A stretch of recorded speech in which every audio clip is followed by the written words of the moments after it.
Yep, now it's time for some Dakor. No, sorry, it's not Dakor Rage just yet. I jumped the gun. There's Dakor Rage coming later. Yes! Alright, broker gear plus heavy costs.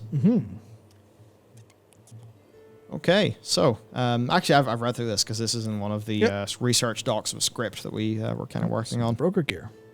So the broker gear, here's our total cost, 2,070 sand-worn relics. Now then, how do you get these? Well, you get a daily lockout chest, which is between 12 and 21 guaranteed. Yep. Then they have from rares a 3 to 6. And of course, that's just a drop chance, they're not guaranteed. Yep. Now, in order to open the daily sand-worn chests, you need to first obtain a sand-worn chest key, which is made by combining 6 sand-worn chest key fragments. These drop randomly from mobs in Zereth Mortis, so quite similar to the keys and chests in the BFA invasion zones. Yes. So you need to farm mobs every day in Zereth Mortis until you get 6 key fragments in order to make a key to open the chest. Of course, we don't know how long this will take on average. It'll probably add 25 to 30 minutes to your required feeling playtime for doing the rapid dailies if you want to get this. So you need 2070 to get the entire item level 246 broker set, which of course, the concept art of which is shown above. And by the way, looks lovely. Looks great. Yeah. Assuming there are no other ways of getting these, and we just focus on the guaranteed ways of getting them, which is the 12 to 21 a day, it'll take anywhere between 98 and 172 days to get the whole set, depending on your luck with the guaranteed source. This duration, of course, will increase if you're lucky and get some more drops. So this will heavily incentivize people to camp out Zereth Mortis all day to kill every single rare in order to... I hate what they've done with rares. Yeah. I hate that it's turned into world of stay in the middle of the map and look at Tomcat. Yeah, World of Tomcat checklist. Yeah. That's what it is. That's what it is. Not really. I mean, there's got to be another way to do this sort of thing. There almost has to be, but it's so, like... It's just brutal to me. Now, Lifestalker says, should you get an endgame heroic set within a few hours or what? No. People, I don't think there's not an issue. I think maybe it's how long here, but also does it seem fun to acquire? So there's lots of games that have different forms of grindy gameplay. It's a question is it fun to do? Yeah. Is it fun to do? And, you know, when you bring up, you know, the matrix of the flow state chart. Yeah, yeah. And you look at the flow state thingy, and it's like, man, standing in the middle of the map to zoom to a rare does not fit that.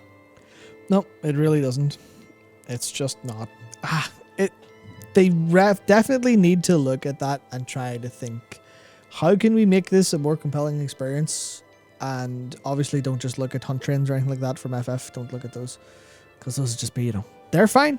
But maybe that's what they want with a rare idea. They really need to reevaluate what rares actually are. Decide if they should be vaguely challenging in combat or not. Figure out some, solid way. Because I know they do a lot of it in Korthia, but calling them out before they spawn reliably and giving people plenty of time to get there is always very nice. I don't want to say maybe get the NPC scan alert noise that you can turn on so you can get an alert when something appears as opposed to having to keep the map open. But it's just not a substantially fun activity. You just wait until they spawn. And if they're not there, you're shit out of luck. Which I think is the problem. I don't know how true this is, actually. Yeah. So these are BOP, meaning you can't trade them from alts to main and vice versa, which is disappointing because they're seemingly supposed to be alt catch-up gear. They do fill that function, yes, but there is, I think I saw Wowhead talk about it, there are 226 tokens. Oh, he talks about those later. Okay, good. That's not these. Good. Okay, sweet. Well, in that case, it is that, but it's paced very slowly. So, regardless of where how you actually want this, you're looking at a long grind, unless obviously something changes. And I think to some people, it's not particularly fun. And I just think the idea, we need to get away of just this current idea of how they deal with rares. It's not good. Yeah. This middle of zone, look at map and Tomcat, that's not fun, right? I don't think anyone really super enjoys that. Yeah. Like, the way that Korthia works is when you don't think at all about trying to get things from the zone, and, you just do your dailies while getting lost and distracted with the things and the events that pop up along the way. But then it's like, as soon as Korthia turns from that into, as soon as it turns from that into, like, this is your daily checklist and this is how we've designed the rewards, then that's no longer fun. Yep.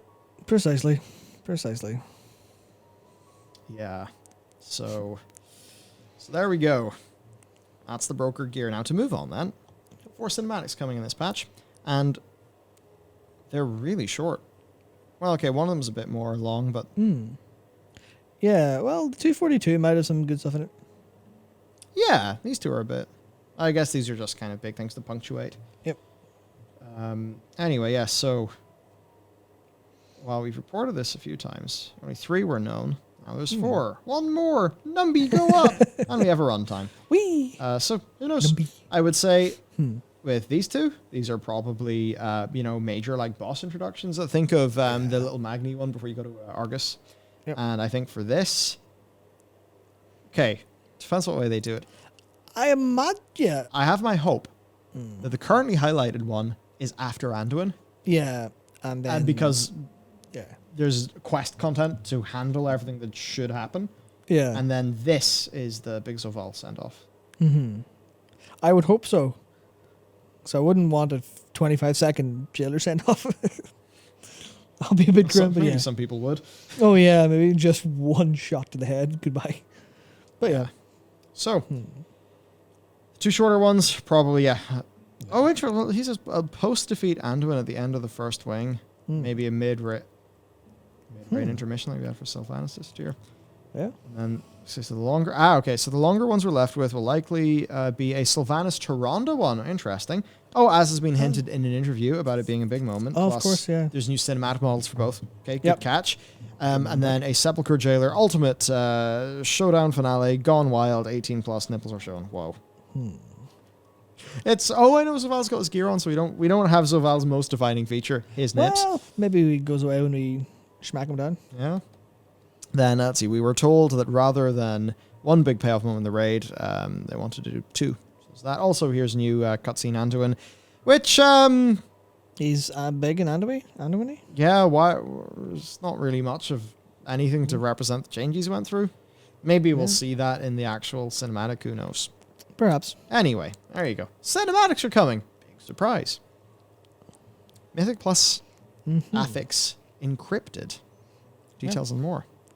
So let's talk about Encrypted. Okay, so finally, info on the new Season 3. Season 3 affix. Enemies throughout the dungeon possess relics of the first ones.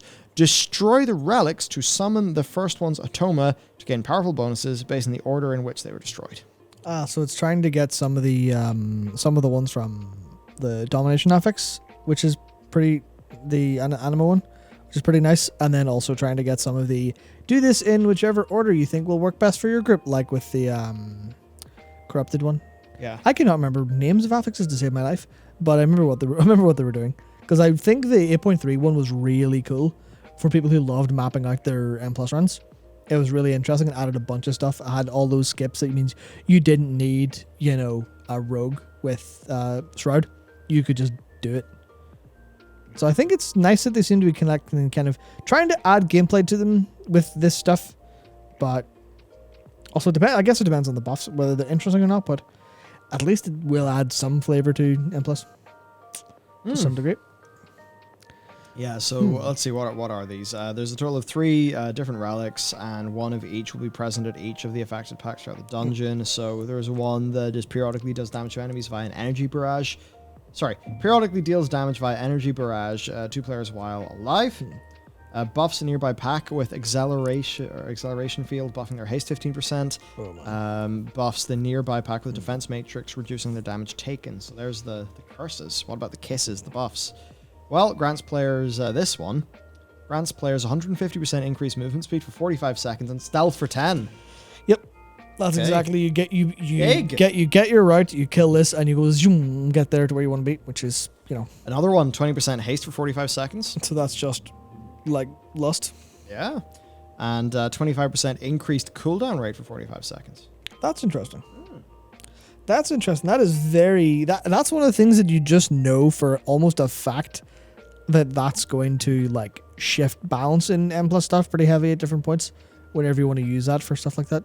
Just because some people are so heavy cooldown focused, some are... Everyone's cooldown focused, but some are a little bit more so. That's interesting. Atoma. So once you've defeated the 3 relics, an Atoma will appear. The type of which will again depend on the order in which you kill the relics. Each one has their own set of mechanics. So one with a tank buster and an AoE, one with a AoE damage, cast to interrupt, shoots random target, teleports away, fires a line. So just basic mechanics. All those Otona. Yeah. It seems more interesting overall than the anima one then. It's a little bit more interesting because it's not just here's a buff, here's this very specific buff that you can do cool things with, or very, very high impact, low duration buffs, as opposed to here's a general buff. Yeah. So I think that's pretty interesting overall. Although I do see, Wixler says, not going to lie, but all the affixes have literally been kill X to gain Y. Have they run out of new ideas? It's difficult to fit anything into the existing design space, so they likely just work with what they know works. And this is very clearly a recreation of 8.3s, but in a slightly different way. And I think that's just kind of fine. I hope they have more changes for M Plus lined up for 10.0. That will help to, I guess, fix some of the problems affixes currently have with player experience. But generally speaking, I think if you like M Plus, I think this stuff is going to be very good. Yeah, almost certainly. Now, also, new Keystone Hero achievement, which is for a Mythic Plus rating of at least 3,000. Now, that 3,000 is bigger than the 2,400 of Season 2 because there's new dungeon. Yep. There's the 2 Tazavesh wings, which does mean the score is being inflated. Yep, that's it. Now, Dakor says, now recall from last week when we discussed the new Conduit upgrade item coming in 9.2 from the Enlightened faction. Some people speculated the Keystone Hero requirement as being to time just one plus 20 keystones, since the achievements have similar names. But now we know that you need all keystones at plus 20, which is equivalent to a 3,000 plus Mythic Plus score. Yep. So basically you need to complete the game. Yeah. And then you can get all your cons with the 278. Which is, complete the game in one angle and also have your Enlightened rep to Exalted. Which is, for being here's a catch up to finished, I think that's pretty interesting and a good overall move. I'm just not super sure about. I assume they know better than I do what the average sort of like Mythic Plus player looks like. But I don't know if they generally play with get one character to the finish line and then diversify, as opposed to play a load of different alts at the same time. I guess it depends on what people want or what people's behavior is. I don't know what that is. I wouldn't really know. It's not my side of the... hadn't really been my side of the game. Now, what about all the people who joined Shadowlands and, had an iffy experience, ended up leaving, maybe didn't get to play patch 9.1 or left it early and don't have great gear? Well, there's new item level 226 BOA gear tokens. Dakor Rage Time, let's go. Oh, Angie Dakor. Dak. Dakor Rage Time coming up soon. Get ready, everyone. So just if you're thinking, how could they have done this in a way that would anger him? I wonder. Yes. Right, the Enlightened Provisioner, Hadja, in Zereth Mortis offers a full set of eye-level 226 BOA gear tokens, minus an ek, each costing 500 anima, which in this day and age, in 10 seconds in Korthia and you'll have that. Now, this is similar to the tokens offered in Korthia, but with key differences. They cost anima instead of Stygia. This is good. Thanks for the guidance, Dakor. They aren't upgradable like the Korthia equivalents, which he says is bad. So interesting. I mean, we got to think, what's the dev's intent with this? They seemingly do not want upgrades. Perhaps that's because they think that it's the broker gear that you work up to next. I imagine that's what they want because it kind of fits both of them. This is like a quick to the starting line, then the broker will be moving beyond that, whereas the Korthia stuff is all just get an upgrade all in this single thing, which felt a little bit... They're all relying on the same resource. Yeah. To upgrade them, and this was like, we don't really want that to be quite as expensive, I imagine. But I honestly don't know. Yeah. I don't know. So I'd love to know what they're thinking here. But the Korthia gear, as he points out, started at baseline eye level 200, but could be upgraded all the way to 233, which is in fact above this Zereth Mortis gear. In order to upgrade the Korthia gear, you did need additional resources like repping the renown. So what I'd say is, what's the role of the gear? Is this the main gear thing to do if you're a world content player? Or do you maybe think that Blizzard is specifically targeting this at people who didn't play 9.1? They definitely are. Yeah. That's actually what I think's going on. That's what anima's there for. Like, yeah. Like, those are the people who will have a few thousand anima lying around who will be able to quickly jumpstart their character. Mm-hmm. I think that this is entirely a play for the players they know they have not retained. But let's see. Dakor is not happy. Nope. And we know this because he's given us a happy face. Nope. If you hadn't already noticed, which, by the way, here it is, right? So he says, if you hadn't already noticed, both the accessory and weapon tokens are once again scuffed, just like in Korthia, since they can give 1 out of 2 possible gear slots each, and they're all unique equip. Why not just add 1 token for each gear slot like the rest of the tokens? Why does the line stop here? Why are accessories and weapons behind this layer of RNG? Why are the rings unique equip when it's very likely to get dupes?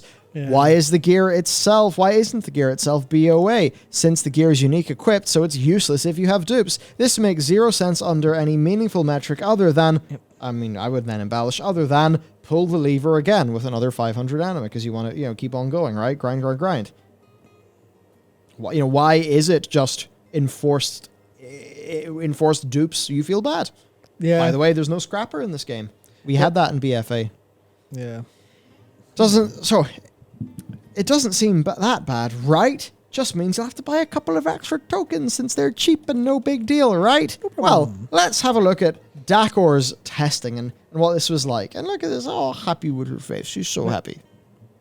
I got 20 Broker's Accessory tokens, which can give rings and trinkets. I was only able to get a trinket on my 10th token. Nice. And only got a total of 4 trinkets from 20 tokens. These trinkets were...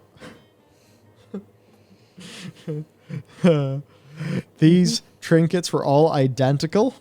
Mm-hmm. And are, coincidentally, unique equip. Yep. Yay, clown! Clowns, they make people happy! Yep. Is there only 1 trinket? That's the thing. Could this just be an artifact of testing? These aren't done yet. Could be, but we have to call things like we shoot, or like we see them, because, as well, I think one of the Preach clips that I saw floating around that fucking drove the man into demented giggles. That whole thing of, it's PTR. It'll iterate on it in live. They'll fix it. It's beta, it's not finished. Yeah, we know. We're telling you how it's not finished. There's a total of 3 different rings, so the pull ratio, assuming it's unweighted, is 3-1 in the favor of rings. Yeah. Why? And you could say it's not finished, in which case we'd be like, I agree. Yep. We want to make sure it doesn't ship unfinished. Yeah. When testing the weapon tokens for both Holy and Prot Paladin, it was fair enough. I was able to get both a 1H and shield after just a couple of tokens. You may argue that all of this is irrelevant because the gear is low item level and it's not supposed to be of any import. Well, why add it to the game in the first place then? Why spend the dev time adding these if no one's going to use or care for them? Basically, if you're going to put them there, do them right, and they ain't done right yet. Yep. So hopefully they will be when it goes live. Yeah. But it's not enough to hope. We have to say what we see so that it's very clear. Yeah, and I did see someone in chat say, it doesn't matter because, it's not a big deal. Anima is very easy to come by.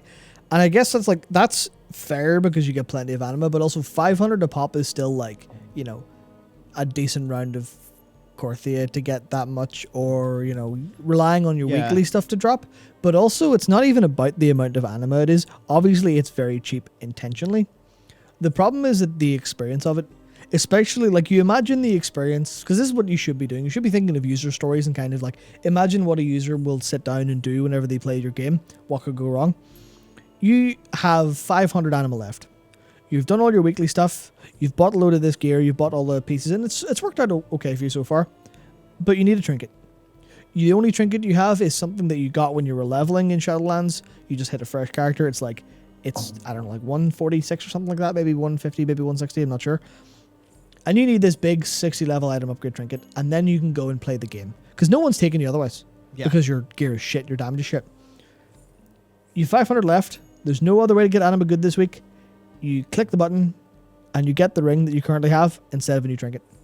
That is an awful experience, and they should go out of their way to make sure that doesn't happen to people, because that is a terrible experience and it serves no purpose. There's no, we'll just go get 500 more anima. It's that's not right. That's not fair for them to think. They're not going to play great, I'll go do fun activity for anima. Oh wait, I can't do activities because I don't have gear. Oh fuck. I can't do what I want. You're blocking me from doing what I want for no real good reason. Yeah. I think it's not to say, well, you should just ding and then get a big, massive load of gear that lets you play immediately. There should be a pathway to doing that, and there is a pathway to doing that. It's just the pathway is littered with Lego bricks to stand on. That's effectively it. Nice. Yeah, that's it. And it's just like after the criticism of the Stygia one, like this is better because it's anime, not Stygia. Yeah. But like, come on. Everyone gave you the criticism for the Stygia one. Why not act on it? Oh, Seems yeah. weird. Okay. So, Night Stalker, if you need a trinket, look at the world map and do the world quest that rewards one. Implying you're going to have a trinket that actually rewards something, off a decent eye level, and implying there's going to be one there because there isn't always one there. That is not a reliable answer. I think that's fair if it was designed, if world quests were designed to be a way where it was a reliable source, but it's not a reliable source. And also, it's going to be nowhere near 226. I mean, it might be, but it'll only be near 226 if you have Renown going up. Oh, wait, Renown's not going up anymore, which implies world quest rewards aren't going up anymore.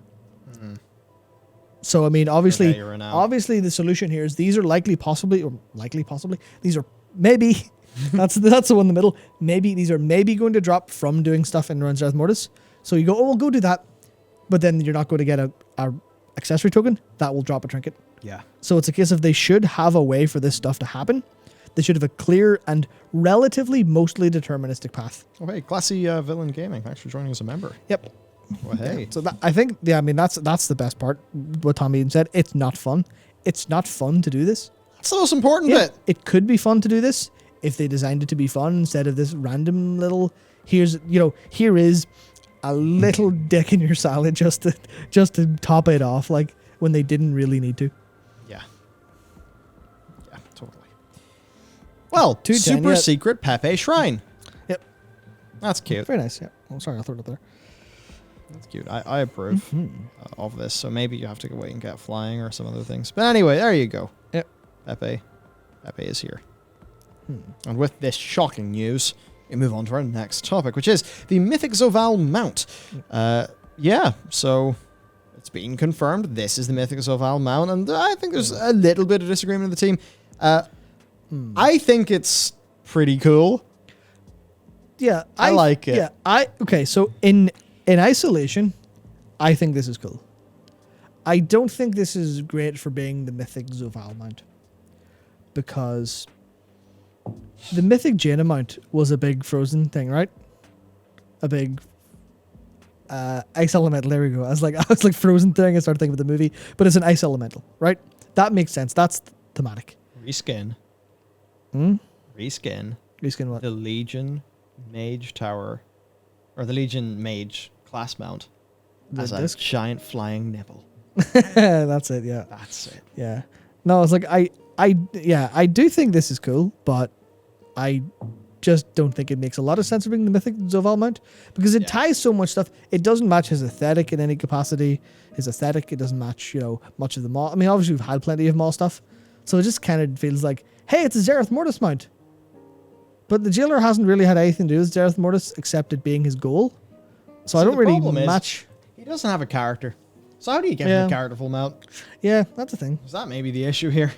Yeah. Could you imagine being an artist having to work in Zoval? You're like, what does he stand for? What's his yeah.